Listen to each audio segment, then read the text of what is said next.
Assalamualaikum warahmatullahi wabarakatuh. Nama saya Aprilia Dwi Maharani dari SOSKP 23 dengan NIM 23508041130006. Sini saya akan membuat video mengenai kemiskinan sebagai syarat ujian tengah semester mata kuliah kemiskinan dan modal sosial. Kemiskinan merupakan persoalan klasik yang bersifat multidimensi serta tetap menjadi isu aktual hingga saat ini. Belum ada satu rumusan atau strategi penanganan yang benar-benar efektif, berdaya guna, dan relevan dalam menuntaskan persoalan ini secara menyeluruh. Secara umum, kemiskinan dapat dimaknai sebagai ketidakmampuan individu atau kelompok untuk memperoleh barang dan layanan dasar yang dibutuhkan guna memenuhi kebutuhan sosial secara layak, serta keterbatasan dalam mengakses sumber daya yang diperlukan untuk mencapai standar hidup yang memadai. Faktor-faktor yang mempengaruhi kemiskinan, diantaranya pendidikan dan pelatihan keterampilan, ketidaksetaraan ekonomi, akses terhadap sumber daya, dan juga kesehatan dan kemiskinan. Dalam studi kasus kemiskinan di wilayah pesisir Kota Bengkulu, dilihat dari akar masalah dan juga faktor yang mempengaruhinya, kemiskinan di daerah tersebut bukan hanya disebabkan oleh rendahnya pendapatan nelayan, tapi juga oleh beberapa faktor, diantaranya: pertama, kemiskinan nelayan tradisional di pesisir Bengkulu banyak dipengaruhi oleh kondisi alam dan lingkungan yang tidak bersahabat, seperti cuaca buruk dan rusaknya ekosistem laut. Kerusakan tersebut disebabkan oleh penggunaan kapal trawl, limbah industri, dan sampah plastik yang mengakibatkan hasil tangkapan menurun dan nelayan terjerat hutang. Yang kedua, masalah individu nelayan, bahwa kemiskinan di wilayah pesisir juga dipengaruhi oleh faktor internal yang sebenarnya dapat dikendalikan oleh nelayan sendiri, namun sering diabaikan. Faktor ketiga ada masalah kebijakan. Masalah kebijakan sendiri dikelompokkan ke dalam 3 dimensi. Yang pertama, dimensi formulasi. Yang kedua, dimensi implementasi. Dan yang ketiga, dimensi evaluasi. Yang pertama, dimensi formulasi. Dimensi formulasi, kebijakan yang ada adalah bahwa program pengentasan kemiskinan belum dirancang sesuai dengan karakteristik wilayah dan profesi masyarakat nelayan. Pemerintah menggunakan kebijakan yang bersifat seragam di seluruh Indonesia tanpa mempertimbangkan perbedaan kondisi sosial ekonomi daerah pesisir.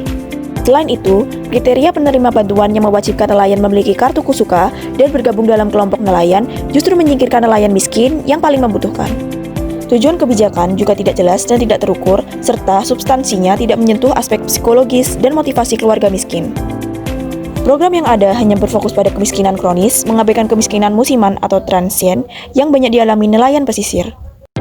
Padahal kelompok ini berpotensi besar untuk diberdayakan sebagai penggerak utama pengentasan kemiskinan. Selanjutnya, dimensi implementasi kebijakan, bahwa lemahnya penegakan hukum dan pengawasan menjadikan penyebab utama gagalnya pengentasan kemiskinan di wilayah pesisir. Meskipun penggunaan kapal trawl telah dilarang melalui berbagai regulasi, praktik ini masih marak terjadi akibat adanya oknum aparat dan pejabat yang melindungi pelaku, sehingga merusak ekosistem laut dan memperburuk kemiskinan nelayan tradisional.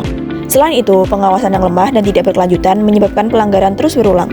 Oleh karena itu, peningkatan penegakan hukum yang tegas dan pengawasan yang intensif, baik secara konvensional maupun dengan bantuan teknologi, sangat diperlukan untuk melindungi wilayah tangkap dan memperbaiki kondisi sosial ekonomi masyarakat pesisir.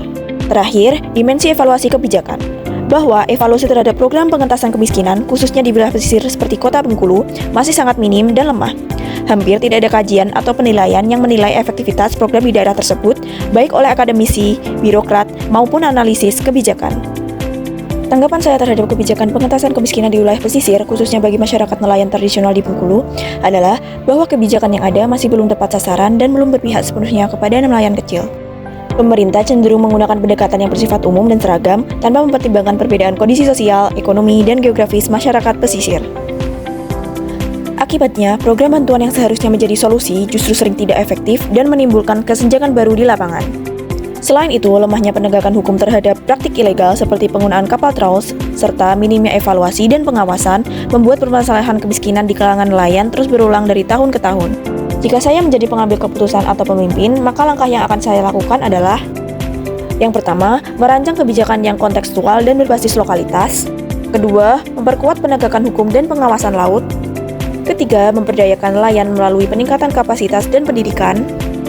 Keempat, mereformasi sistem bantuan dan kartu nelayan atau kartu kusuka agar lebih inklusif dan tidak hanya diberikan kepada kelompok nelayan tertentu.